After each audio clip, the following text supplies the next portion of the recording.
Now, some will project their weaknesses as strength.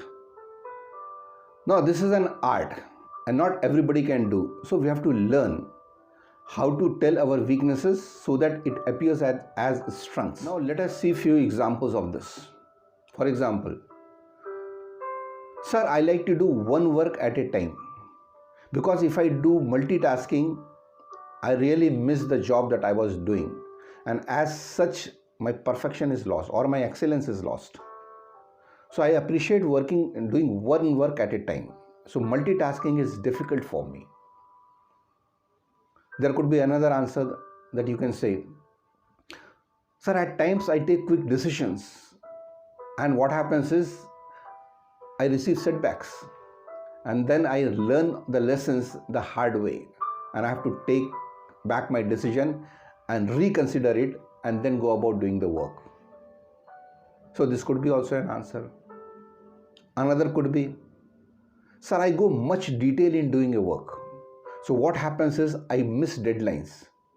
So now I have changed the way of working, and now what I make sure is that I look for quality and excellence than perfection. So these are all correct answers. But the thing is, we have to learn the art of saying these answers.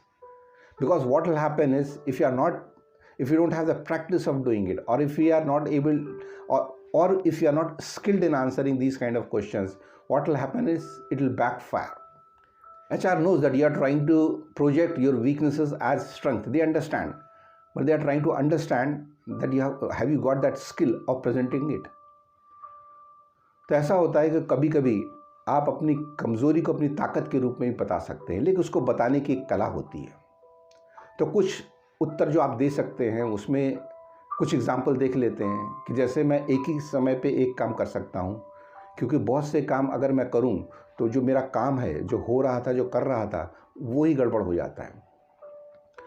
या आप कह सकते हैं कि मैं decisions जो हैं, निर्णय बहुत जल्दी ले लेता हूँ, जिसकी वजह से कभी कभी समस्या हो जाती है, तो मेरे को उसको रिकन्सिडर करना पड़ता है, फिर से करना पड़ जाता है। या आप कह सकते हैं कि आप बहुत डिटेल में जाकर किसी काम को करने की कोशिश करते हैं, जिसकी वजह से जो डेडलाइंस हैं, जो समय सीमा है, वो निकल जाती है, तो आप क्वालिटी के ऊपर ज़्यादा फोकस करते हैं। तो इस तरह जो है आप अपने उत्तरों को डिज़ाइन करके दे सकते हैं।